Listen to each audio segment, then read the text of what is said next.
Planning کس طرح کرنا ہے؟ مثلا یہ ہے کہ آپ پہلی چیز یہ کہ روزے کی تو آٹومیٹیکلی اللہ نے پلاننگ کر دی، شروع کرنے اور اختتام کرنے کا وقت مقرر کر دیا، لیکن اس کے لیے آپ پلاننگ یہ کریں گے کہ آپ کو مثلا روزے میں گھر والوں کو کھلانے پلانے کے لیے کیا بنانا ہوگا، مہینے بھر کا آپ مینیو بنا لیجئے، راشن ڈال لیجئے، جو کچھ بھی کرنا ہے اگر رمضان سے 1-2 دن پہلے آپ ان تمام کاموں کو کر لیں تو اس میں یہ ہے کہ رمضان میں بازاروں میں زیادہ گھومنے پھرنے سے جو وقت ضائع ہوگا اس کو آپ بچا سکتے ہیں، اور اسی طرح عید سے پہلے جو کچھ آپ نے شاپنگ کرنی ہے وہ آخری عشرے جیسی قیمتی ترین دنوں کو ضائع کرنے کی بجائے آپ اس کو پہلے سے ہی کر لیں. اور پھر اس کے بعد جیسے تلاوت قرآن ہے تو آپ اس کے لیے ضرور پلان کیجئے کہ آپ کو کب، کس وقت، کہاں، کتنا پڑھنا ہے. ناظرہ میں آپ کتنا پڑھ سکتے ہیں، اور ریئلسٹک پلاننگ کیجئے. ایسی امیجنری پلاننگ نہ کریں کہ جو آپ کر نہ سکیں، کیونکہ اللہ تعالیٰ کے نزدیک یہ بات بہت غضبناک کرنے والی ہے. قرآن پاک میں اللہ تعالیٰ فرماتے ہیں یا ایھا الذین آمنوا لم تقولون ما لا تفعلون، اے لوگو جو ایمان لائے ہو کیوں تم وہ باتیں کہتے ہو جو تم کرتے نہیں ہو. جو کرنا نہیں وہ کہنا بھی نہیں، اس کا پھر کوئی دعویٰ بھی نہیں کرنا. تو آپ جو بھی پلاننگ کریں وہ ایسی کریں جس کو آپ میٹ کر سکیں. مثلا اگر ٹارگٹ رکھتے ہیں کہ روز مجھے ناظرہ 1 سپارہ پڑھنا ہے تلاوت کا، تو پھر آپ دیکھیے کہ آپ کے پاس کون سا ایسا وقت ہے کہ جس میں آپ اس کو پورا کر لیں گے. آپ مثلا اس کو یوں بھی بانٹ سکتے ہیں کہ اکٹھا ایک ہی وقت میں سارا پڑھنے کی بجائے کچھ آپ فجر کی نماز کے بعد پڑھ لیں، کچھ ظہر کے بعد پڑھ لیں، کچھ عصر کے بعد پڑھ لیں. کچھ اگر آپ کہیں کام پر ہیں، مثلا ٹریول کر رہے ہیں، تو آپ کیا کیجئے، ٹریولنگ کے دوران اگر آپ خود گاڑی نہیں چلا رہے تو آپ اس وقت پڑھ سکتے ہیں، اور اگر آپ خود گاڑی چلا رہے ہیں تو قرآن پاک کی قرأت کا سیٹ جو ہے وہ پہلے سے ہی لے کے رکھے. الحمدللہ الہدیٰ میں اویلیبل ہے، اور مسجدوں وغیرہ میں جہاں کیسٹ شاپ ہیں، تلاوت کا ایک سیٹ آپ کے پاس ہونا چاہیے، اور وہ آج ہی آپ اپنی گاڑی میں ایسی جگہ پر نکال کے رکھ لیں. کیونکہ بعض اوقات چیز گھر میں رکھی ہوتی ہے لیکن وہ اتنی اوپر چڑھی ہوئی ہوتی ہے، اتنی نیچے، کہ وہ جب آدھا مہینہ گزر جاتا ہے تو پھر ہمیں وقت ملتا ہے اس کو نکالنے کا. ایسی کیسٹس جو آپ کہیں بند کیے ہوئے ہیں ان کو نکال کے باہر لائیے، ایسی جگہ رکھیے کہ جہاں سے آپ روزانہ ایک نکال کے سن سکتے ہو. تو اگر آپ پڑھ نہیں سکتے، یعنی آپ کو ایسی کمٹمنٹس ہیں، آپ کے اوپر کمانے کی ایسی ذمہ داری ہے، آپ کی ایسی ایسی مجبوریاں ہیں کہ آپ واقعی اللہ جانتا ہے کہ آپ انتہائی مجبور ہیں کہ پڑھنے کا واقعی وقت آپ کو نہیں ملتا. تو ایسی صورت میں پھر سننے کے لیے، اور آپ دیکھیے کہ اس ٹیکنالوجی کے دور میں سننے میں کچھ مشکل نہیں. اسی لیے قیامت کے دن اللہ تعالیٰ مجرموں کو جب سزا دیں گے تو وہ کہیں گے کہ اے کاش ہم سن لیتے، لو کننا نسمع او نعقل، یا ہم سمجھ لیتے، ما کننا فی اصحاب السعیر، تو ہم بھڑکتی ہوئی آگ والوں میں شامل نہ ہوتے. تو اس سے یہ ہے کہ ہمیں کم از کم جو ٹارگٹ اپنا رکھنا ہے کہ وہ ایک قرآن ضرور پورا کریں پڑھ کے. اور اگر پڑھ کے کسی بھی وجہ سے کہ آپ کو مثلا بچپن سے پڑھنے کی عادت نہیں اور آپ کو 1 سپارہ کرنے میں 4 گھنٹے لگتے ہیں، تو ظاہر ہے کہ 4 گھنٹے اگر آپ نہ نکال سکے تو آپ کے اوپر پھر گلٹ رہ جائے گی. تو ایسے میں کیا کریں، سننا شروع کر دیں، اور اللہ کرے کہ آپ کی وہ عادت جو ہے وہ برقرار رہے اور رمضان کے بعد بھی وہ کنٹینیو کرے، اور آپ سنتے سنتے اگلے رمضان تک کا پھر ایک ٹارگٹ رکھ لیں کہ آپ اس وقت تک جتنے آج فلوئنٹ ہیں اس سے زیادہ فلوئنٹ ہو چکے ہوں قرآن کے پڑھنے میں. کیونکہ سیکھنے کے عمل میں سب سے بنیادی چیز سننا ہے. جو انسان سنتا ہے وہ انسان پھر وہ چیز اس پر رواں ہو جاتی ہے.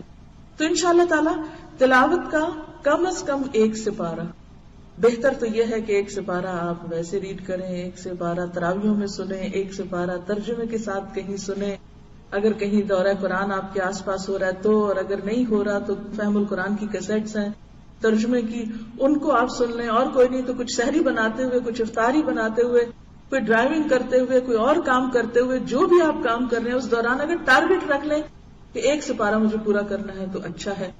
اور اگر وہ نہیں تو کہیں بھی قرآن کی جو کلاسز ہو رہی ہیں ان کو آپ جوائن کر کے کچھ نہ کچھ وقت دن کا ایسا ضرور نکالیں کہ جس میں آپ قرآن کی مجلس میں بیٹھیں. چاہے گھر والوں کے ساتھ وہ مجلس کریں یا کہیں باہر جا کے کریں، لیکن قرآن کی مجلس میں بیٹھ کر جو قرآن انسان کے اندر جذب ہوتا ہے اس کی تو بات ہی کیا ہے. تو کیونکہ رمضان میں قرآن نازل کیا گیا ہے، اور یہ تجربے سے ثابت شدہ بات ہے کہ جتنا قرآن رمضان میں سمجھ میں آتا ہے اور دل میں اترتا، عام دنوں میں روزے کے بغیر وہ بات ہی نہیں بنتی. کیونکہ اللہ تعالیٰ نے ان دو چیزوں کو لازم و ملزوم رکھا. لہذا روزے کی حالت میں قرآن کا پڑھنا اور سننا، اور پھر خاص طور پر رات کے وقت، اور جیسے کہ وہ حدیث میں آتا ہے کہ قیامت کے دن روزہ اور قرآن انسان کے حق میں سفارش کریں گے، آگے کھڑے ہو جائیں گے. روزہ کہے گا یا رب میں نے اس کو دن میں کھانے پینے اور دیگر شہوانی خواہشات سے روکے رکھا، تو اس کے حق میں میری سفارش قبول فرما. اور اسی طرح قرآن سفارش کرے گا کہ یا رب رات کو میں نے اسے نیند سے روکا. یعنی اس کی سفارش میں خاص طور پر رات کی نیند کا ذکر ہے. یعنی اگر دن میں نہیں وقت ملا کسی وجہ سے تو تراویح میں یا تو خود پڑھ کے یا آپ کسی مسجد میں جائیں یا گھر میں انتظام کریں، کچھ بھی کریں، لیکن میک شور کہ آپ کھڑے ہو کر قرآن کو پڑھیں یا سنیں. تو یہ زیادہ آپ کے لیے انشاءاللہ تعالی بہتر ہوگا. اور اس میں پھر آپ میں سے ہر ایک بیٹھ کے اپنی اپنی ریٹن پلاننگ کرے، مجھے یہ کام ایسے کرنا ہے، یہ کام ایسے کرنا ہے. پھر اگر تراویح پڑھنا ہے تو پہلے سے طے کر لیں کہ تراویح کہاں پڑھنے جائیں گے آپ، کون سی قریب ترین مسجد یا جگہ ہے. یہ نہ ہو کہ ادھر سے نماز کا وقت ہو اور ادھر گھر میں بیٹھ کے آپ جھگڑ رہے ہو، ایک کہے وہاں چلے دوسرا کہے وہاں چلے، اور آپ پہنچے اس وقت جبکہ پہلے حصہ جو ہے وہ قرآن کا پورا ہو چکا ہو. تو آپ کو ٹارگٹ یہ رکھنا چاہیے کہ مجھے لیٹ نہیں جانا نماز میں، مجھے پورا کرنا ہے، لہٰذا مجھے اول وقت پہنچنا ہے تاکہ میں اپنا پورا سن سکوں. اور انشاءاللہ جب آپ نیت کر لیتے ہیں نا، ارادہ کر لیتے ہیں، 100% کا آپ ارادہ کر لیتے ہیں، تو انشاءاللہ اگر آپ اس میں سے 98% کر پائے، 95 کر پائے، تو بھی جو آپ کی نیت تھی اللہ تعالیٰ اس کو کاؤنٹ کرے گا اور آپ کا اجر پورا ہو جائے گا. اور پھر یہ ہے کہ اس میں استقامت اختیار کریں، کبھی ایک مسجد میں جانا، کبھی دوسری میں، کبھی تیسری میں، کبھی چوتھی میں، کہیں سے کچھ کہیں سے کچھ کہیں سے کچھ. یہ طریقہ ٹھیک نہیں ہے، کیونکہ اس میں آپ کا قرآن پورا نہیں ہوتا. آپ سنجیدگی کے ساتھ کھڑے ہو کر اول سے آخر تک نہیں سن سکتے. لہٰذا جہاں بھی جانا ہے، جو آپ کی چوائس ہے، قاری صاحب بہت اچھا پڑھتے ہیں یا کم اچھا پڑھتے ہیں، جو بھی کرتے ہیں کرتے رہیں، لیکن آپ کے نزدیک اس وقت خوبصورت قراتیں سننا مقصد نہیں ہونا چاہیے. مقصد یہ ہونا چاہیے کہ مجھے ایک ترتیب کے ساتھ اپنا پورا قرآن جو ہے اس کو سننا ہے. اس سے آپ دیکھیں گے کہ آپ کے اندر ایک خاص قسم کی سیٹسفیکشن بھی پیدا ہوگی، ایک اطمینان پیدا ہوگا. جب ہم ادھورے کام کرتے ہیں تو ہم کہیں کے نہیں ہوتے، نہ ادھر کے نہ ادھر کے. تو آپ کو اپنا ٹارگٹ کیا رکھنا، پلاننگ کیا کرنی ہے کہ مجھے قرآن پورا سننا ہے یا پورا پڑھنا ہے. خواتین یا ایسے لوگ کہ جن کے قریب کوئی مسجد نہیں ہے، یا ڈرائیو نہیں کر سکتے، یا کوئی لے جانے والا نہیں ہے، یا پھر کوئی پابندی نہیں ہے، تو ایسی صورت میں آپ کیا کر سکتے ہیں، گھر میں بھی خود سے پڑھ سکتے ہیں.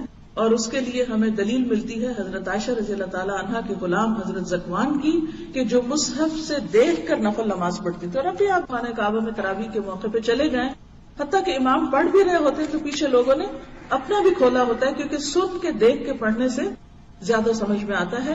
اور نفل نماز میں اس کی اجازت ہے، رخصت موجود ہے. تو جو لوگ نہ کہیں جا سکتے ہوں وہ کھول کے بھی پڑھ لیں. اور اس میں آپ یہ بھی کر سکتے ہیں کہ اگر دن میں آپ کو الگ سے تلاوت کے وقت نہیں ملا تو پھر آپ کی تلاوت اور نماز دونوں رات کو نفل میں اکٹھی ہو جائے گی، دونوں چیزیں اکٹھی کر لیں. دیکھیے سب کے اوپر ایک فارمولا نہیں فٹ ہو سکتا. جیسے آپ سب کے ڈریسز فرق ہوتے ہیں نا، ہر ایک کا سائز فرق ہے، بالکل اسی طرح ہر شخص کی لمٹ اور کیپیسٹی فرق ہے. سب کو ایک فارمولا نہیں دے سکتے. اور میں آپ کو اب لسٹ بنا دوں، جی آپ کو ہر روز 1 سپارہ تلاوت کرنا ہے، تراویح پڑھ، بہت اچھا ہے جو یہ سب کر سکے. جو یہ سب نہ کر سکیں تو وہ پھر کم از کم کچھ تو ضرور کریں. اور منیمم کیا ہے کہ آپ تراویح میں پھر 1 سپارہ یا سنیں یا پھر اس کو دیکھ کے پڑھ کے اپنی تراویح مکمل کریں. پھر اس کے بعد آپ دیکھیے کہ اگلا ٹارگٹ ہمارا کیا ہے کہ دعائیں، یعنی کہ ہم نے عام دنوں سے زیادہ دعائیں مانگنی ہیں. اس کے لیے بھی تھوڑی سی پلاننگ کر لیں. مثلا آپ کے پاس دعاؤں کی کتابیں موجود ہوگی، الحمدللہ ہر جگہ سے اویلیبل ہیں. نہیں تو الہدا کے اسٹال پہ اللہ کا شکر ہے کہ اسٹاک موجود ہے. اور آپ اس میں بھی پلاننگ کس طرح کریں کہ مثلا سحری کے وقت آپ نے قرآنی اور مصنون دعاؤں سے آپ نے دعائیں پڑھنی ہیں. آپ روز کا ایک پیج باندھ لیں کہ مجھے 1 پیج پڑھنا ہے، 2 پڑھنے ہیں، ساری پڑھنی ہے. اٹ ڈیپینڈس کہ آپ کے پاس کتنا ٹائم. اچھا اس سے کیا ہوگا، جتنی بھی قرآنی دعائیں ہیں وہ ساری کی ساری آپ شروع سے لے کے آخر تک ایک صبح کے وقت میں، سحری کے وقت میں پڑھ جائیں گے. پھر اسی طرح صبح شام کی دعائیں بھی جو ہیں وہ بھی ہو سکتی ہیں. شام کے وقت، افطار کے وقت بھی آپ کیا کر سکتے ہیں، کوئی ایک کتاب مقرر کر لیں اور اس میں سے آپ شروع سے لگ کے، یعنی اگر آپ کو آتی ہے نا تو دعا کا صرف سیکوینس دیکھیں گے تاکہ مس نہ ہو. اور باقی آپ اپنے دل سے مانگیں گے. بند کر لیں اگر زبانی آتی ہے اول تو آنی چاہیے, کیونکہ دعا میں خشوع ضروری ہے. اور یہ کتاب کا بتانا یہ کوئی آپ کے اوپر فرض یا لازم نہیں, لیکن یہ میں پلاننگ آپ کو کر کے دے رہی ہوں کہ اس طرح فائدہ کیا ہوگا, چھوٹے گا کچھ نہیں. صفحہ ایک پڑھا ادھر سے ایک ادھر سے, نشانی رکھ لی. 30 دنوں پہ پڑھنا ہے تو, ہفتے میں ایک دن ختم کرنی ہے تو, ہر روز پوری دعائیں پڑھنی ہے تو, یہ تو ہر ایک کے لیے اپنا میدان کھلا ہے. جتنا بھی کوئی جیسا کرنا چاہے وہ کر سکتا ہے. پھر اسی طرح ذکر اذکار ہے تو مثلاً آپ اس میں ورائٹی بہت موجود ہے, استغفار بھی موجود ہے, لا حول ولا قوت الا باللہ بھی ہے, سبحان اللہ و بحمدہ سبحان اللہ العظیم بھی ہے. تو آپ یہ کر سکتے ہیں کہ تھوڑا سا اپنا حساب رکھا کریں کہ میں کون کون سی تسبیح کی ہے یا نہیں کی. اس میں پھر آپ اپنے دن کی جو روٹین ہے اور ہر ایک کی فرق ہوتی ہے. مثلا آپ بچوں کو اسکول چھوڑنے کے لیے جاتے ہیں تو آپ سوچیں جاتے ہوئے میں تسبیح پڑھوں گی سبحان اللہ کی, واپسی پہ میں لا حول ولا قوت الا باللہ پڑھوں گی.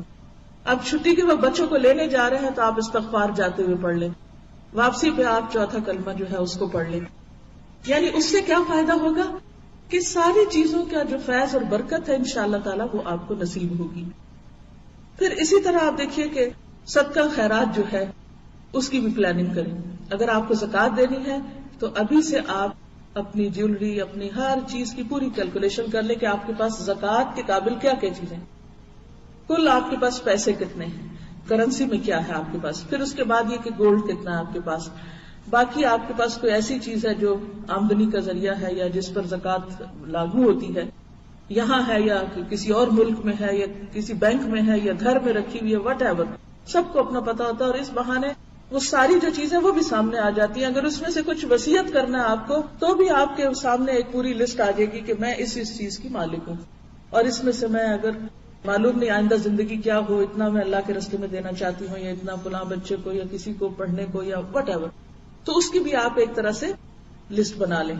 اور زکوٰۃ ویسے تو اس مہینے میں ڈیو ہوتی ہے جب آپ مالک ہوئے مال کے, لیکن اگر تھوڑا آگے پیچھے بھی ہو تو رمضان میں دینے سے یہ ہے کہ اجر و ثواب زیادہ ہوتا ہے. لیکن اس میں غیر معمولی تاخیر نہیں کہ 6 مہینے آپ کے ہو گئے زکوٰۃ کو ڈیو اور آپ روک کے رکھے زکوٰۃ کا مال کہ جی رمضان آئے گا تو پھر میں زکوٰۃ دوں گی. تو یہ طریقہ درست نہیں ہے. اس میں آپ دے دیجئے, اور اگر اگلے سال کا آپ نے ابھی سے دینا ہے تو پہلے پھر آپ دے دیجئے اگر رمضان کا ثواب آپ کو حاصل کرنا ہے. لیکن بلا وجہ اس کو ڈیلے نہیں کرنا چاہیے. یا پھر آگے آ رہا ہے حج کا مہینہ, تو ذوالحج کے پہلے 10 دنوں میں کوئی بھی جو نیکی کا کام ہے وہ پورے سال کے کاموں سے افضل ہوتا ہے. تو ان دنوں میں بھی پھر آپ اگر ابھی کچھ کمی بیشی ہو گئی تو وہاں پوری کر لیں. پھر اس میں آپ دیکھیے کہ صدقہ خیرات میں آپ یہ بھی دیکھ سکتے ہیں کتنا حصہ فقیروں مسکینوں کو کھانا کھلانے پہ, کتنا رشتہ داروں کو, بہن بھائیوں کو, یا اور جو بھی اور عزیز رشتہ دار ہیں ان کو کیا دینا ہے. اپنے الماریاں اپنی ہر چیز نکال کے دیکھ کے اچھا یہ فلاں کو یعنی ایک جنرل سا آئیڈیا کر لے کہ کس کس کو مجھے عید پر یا ویسے رشتہ داری کے حق کے ادا کرنے کے موقع پہ کیا دینا ہے. پھر اسی طرح اگر آپ روزہ نہیں رکھ پائیں گے, مثلاً حاملہ عورتیں جو ہیں فدیہ دے سکتی ہیں اور بعد میں قضا رکھ سکتی ہیں, یا پھر یہ ہے کہ آپ بیمار ہیں, یا یہ کہ ایسی بیماری ہے جس کو کبھی بھی درست نہیں ہونا, یا بوڑھے ہیں ایسے لوگ, تو ان کی جو کیلکولیشن ہے وہ ابھی سے کر کے آپ اس پیسے کو بھی شروع رمضان میں ہی نکال دیں. پھر اسی طرح یہ ہے کہ اگر آخری عشرے کی کوئی خاص آپ نے عبادت کرنی ہے, کہیں سے چھٹی لینی ہے تو وہ اپلائی کرے, کچھ کرے, پلان کریں کہ مجھے تاک راتوں میں کیا کیا کرنا ہوگا. مثلاً قرآن پڑھنا ہے یا نوافل پڑھنے ہیں یا اعتکاف کرنا ہے یا کچھ اور کرنا ہے, تو وہ ابھی سے آپ کے ذہن میں ہونا چاہیے. کیونکہ عام طور پہ ہوتا ہے کہ جب کام بالکل سر پہ آ جاتا ہے پھر ہم شروع کرتے ہیں تو اس وقت پھر ہم صحیح طور پر اس کو ادا نہیں کر سکتے. پھر اسی طرح یہ ہے کہ آپ نے اگر کوئی بھی اور نیکی کا کام سوچا ہوا ہے تو خاص طور پر روزہ جو ہے سیلف کنٹرول کی چونکہ ایک مشق ہے, تو اپنی اس بات کی بھی کوئی پلاننگ کر لیں کہ میں نے رمضان میں مثلاً جھوٹ سے بالکل پرہیز کرنا ہے, اور پھر رمضان کے بعد بھی میں آئندہ زندگی میں اب اس سے توبہ کرتی ہوں, کیونکہ قیامت کے دن سچے لوگوں کو ان کی سچائی فائدہ دے گی. تو 2 باتیں ہو گئی. نمبر 1, ہمیں پرائرٹی سیٹ کرنی ہے, گھر کا ٹائم ٹیبل بدلے گا, اور کچھ کام ہمیں اس مہینے میں روزے کا تقاضا سمجھتے ہوئے کرنے ہیں, اور ان کاموں کو کرنے کے لیے ٹارگٹ مقرر کرنے ہیں, ٹائمنگز مقرر کرنے ہیں, طریقے طے کرنے ہیں، حتیٰ کہ یہاں تک پلان کر لیں کہ آپ کو عید کی نماز کس مسجد میں پڑھنی ہے، کیونکہ اس سے وقت بچتا ہے.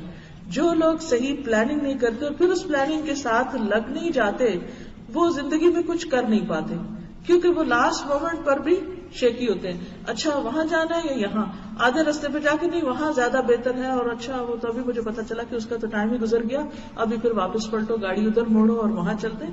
پہلے سے ہی پتا کر کے رکھنا ہے تراویح کا ٹائم کیا ہے کسی مسجد میں جہاں آپ جانے والے ہیں، عید کی نماز کس مسجد میں کس وقت ہوگی، پہلی نماز پڑھنی ہے یا دوسری پڑھنی ہے، کیا کرنا ہے کیا نہیں کرنا، سب چیزوں کا طے کر لیں. اور اس کے بعد مثلاً آپ ماں ہیں، ماں کی ایک بہت بڑی ذمہ داری ہے، گھر کا سارا نظام جو ہے ان کے ہاتھ میں ہوتا ہے، لہٰذا یہاں آپ اپنی کچھ اتھارٹی بھی استعمال کریں. بچوں کو اور میاں کو اور سب کو تھوڑا سا آپ بیٹھ کے ان سے مشورہ کریں، کیونکہ پلاننگ میں مشورہ ضروری ہے. مشورہ کریں اور اس کے بعد آپ کروائیں، میک شور کہ یہ چیزیں ہو رہی ہیں. اور پھر آپ دیکھیے آپ تو تنہا چل بھی نہیں سکتے، آپ کو تو بچوں کو بھی ساتھ لے کے جانا ہے. وہ قرآن پڑھ رہے ہیں یا نہیں پڑھ رہے، وہ نماز پڑھ رہے ہیں یا نہیں پڑھ رہے، فرائض کی بھی پابندی کر رہے ہیں یا نہیں کر رہے. اور باقی انہوں نے ٹھیک ہے وہ سب کچھ وہ نہیں کریں گے، لیکن انشاءاللہ اگر آپ کرتے ہوئے نظر آئیں گے ان کو، تو آپ کو دیکھ کر وہ بھی سیکھیں گے کہ انہیں بھی یہ سب کچھ کرنا ہے. ویڈیو کے نیچے سبسکرائب کے بٹن پہ کلک کریں، بیل کے آئیکن پہ کلک کیجیے تاکہ ہر نئی ویڈیو کی نوٹیفکیشن آپ کو ملے، اور تھمز اپ کا بٹن